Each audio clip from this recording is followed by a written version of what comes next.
नमस्कार सांग मैंने मो ना बुकु सकाल सकाल आज आम आसते अंगनवाड़ी कारण आज अंडा मिलवार थिला।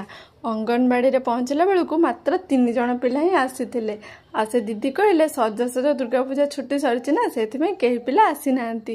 आउ दीदी मते गोटे चेयर दे दे बसिया कहले आउ मते कहले आर वर्ष तू एठी पढ़ा को आसबू।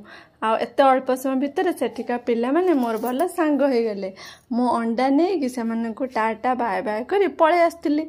तापर गाड़ी पाखे आम आसिक पहुँचे सेठिका जो पिला माने 2 जन थिले से माने मते एठी झरका कड़े बाय बाय करिया को आसीथिले।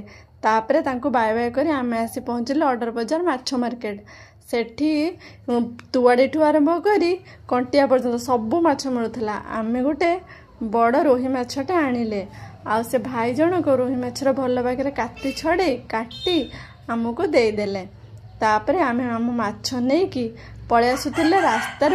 आउ जने भाई ठार जह्नी धरी घर को पलि आसिले। हौ मु रहिली बाय। Goodbye.